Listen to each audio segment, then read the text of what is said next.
Encourager nos braves dames à se prendre en charge à travers leurs activités agricoles. Telle est l'une des valeurs prônées par AVA. Mesdames, Mesdemoiselles et Messieurs, bonjour. Pour vous, nous avons rendu visite à ces dames dynamiques regroupées en ONG. Elles ont des plantations de cacao, de palmiers, aussi du vivrier. On y va avec le reportage. Bien que la main-d'œuvre féminine ait connu une croissance régulière, les inégalités liées au sexe se sont intensifiées partout dans le monde, notamment du point de vue de la rémunération et des conditions de travail. Selon l'Institut national de la statistique, INS, les perspectives démographiques de la Côte d'Ivoire de 1998 à 2018 estiment que la population se compose à 51% d'hommes et 49% de femmes. Par ailleurs, l'économie ivoirienne est essentiellement basée sur l'agriculture. Cette dernière occupe 65,8% de la population active et 67% de la main-d'œuvre féminine y travaille notamment dans l'agriculture de subsistance.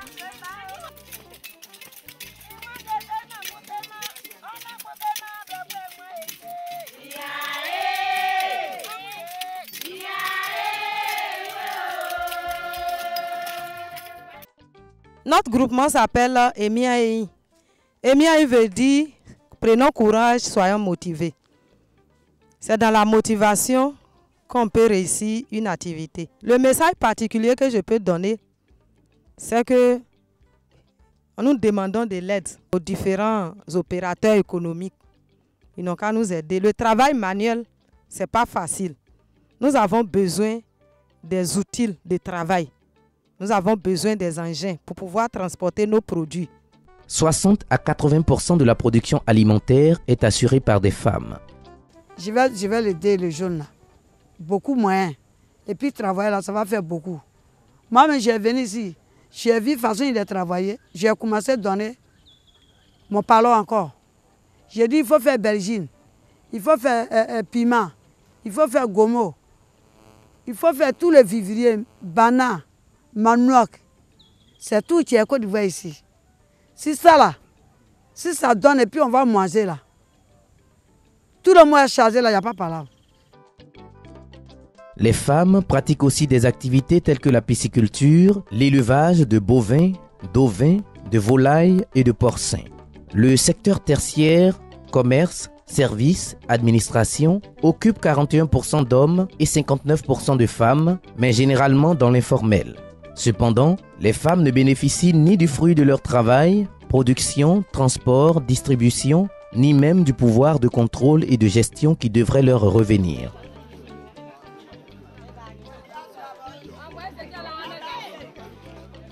Puisque le cacao a deux saisons, il y a une grande traite et à la petite traite.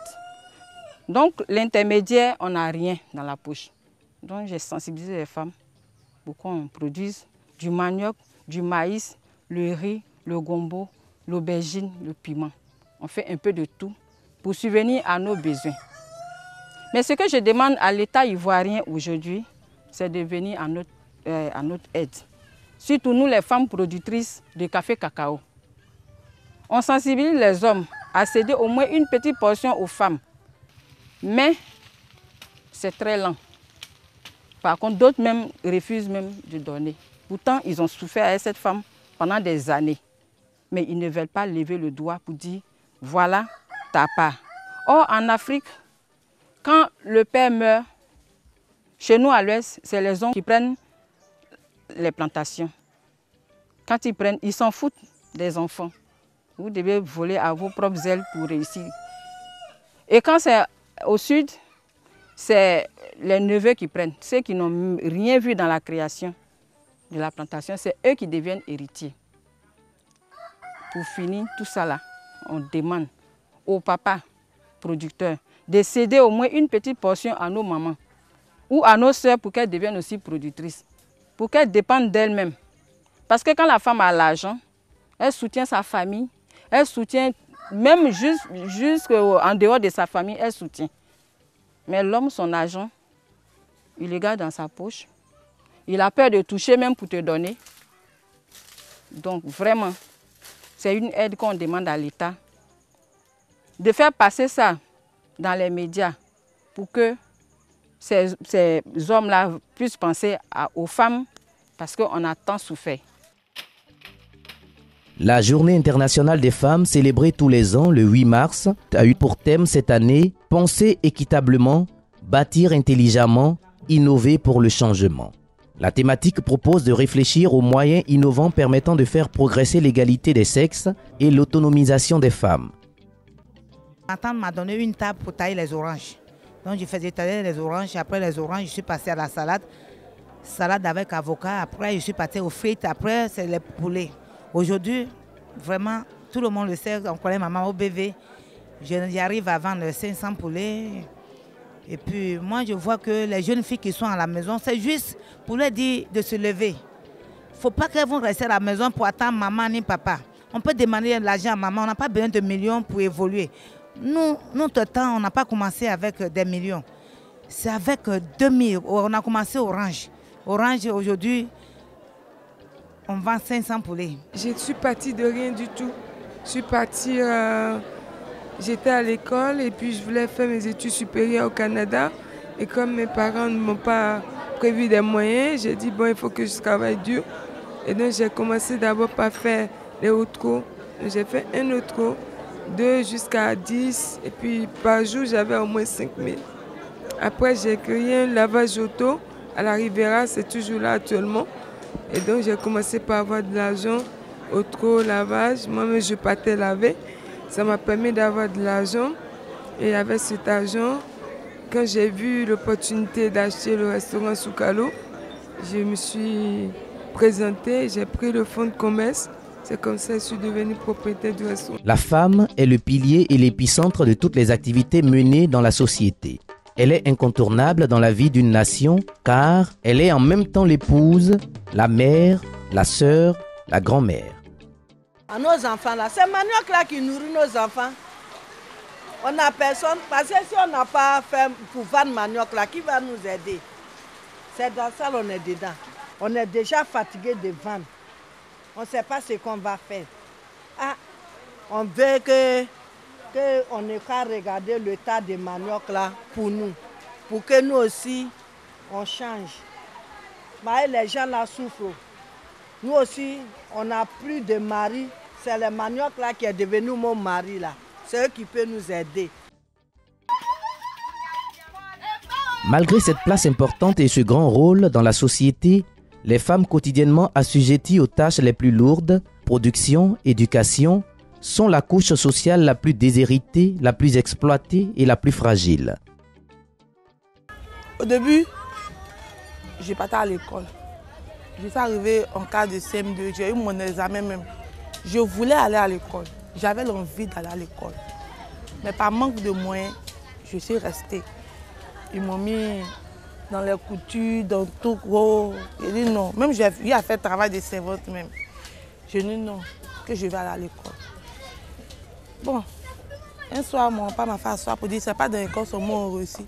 Il y a le commerce qui est là, il y a plein de choses on réussit. Tu pars à l'école et puis de ne pas travailler. J'ai dit ok, c'est comme ça, je vais me lancer dans le commerce.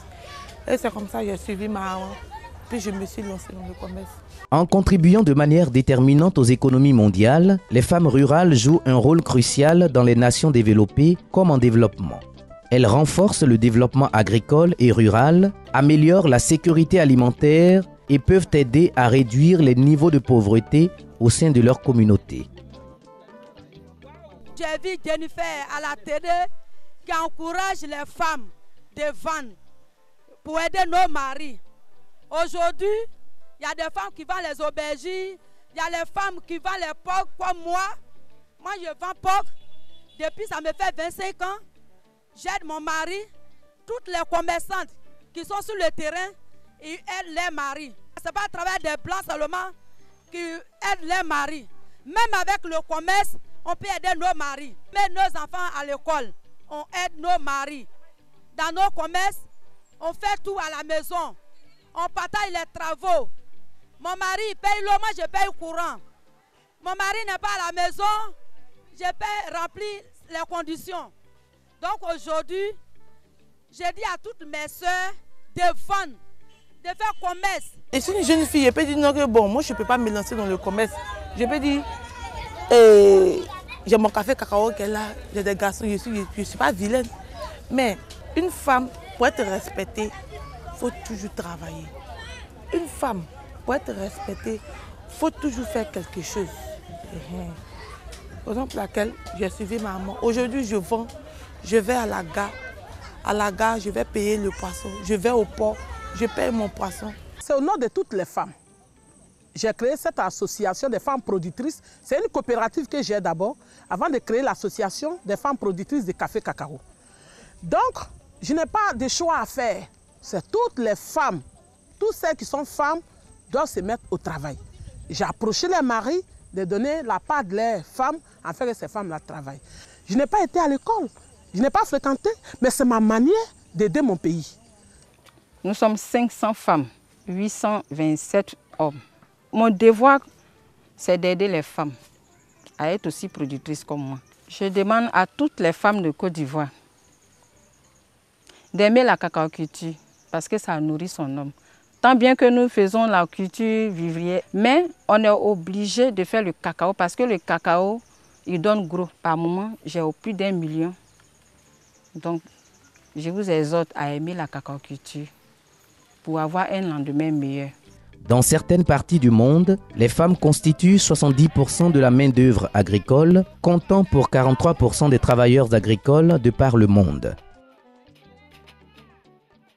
Le riz là, ça c'est riz blanc. En 3 mois, 4e mois, on enlève. Et si on enlève, on s'en va vendre. L'argent qu'on gagne dans le riz là, on prend ça pour aller s'occuper avec ça. On vend et puis on paye les fournitures d'enfants. L'Afrique demeure le continent qui enregistre le taux de croissance le plus important au monde. Un essor économique qu'il est aujourd'hui impossible d'ignorer et auquel les plus de 410 millions de femmes qui peuplent le continent africain participent amplement, et ce, malgré les difficultés. En effet, même si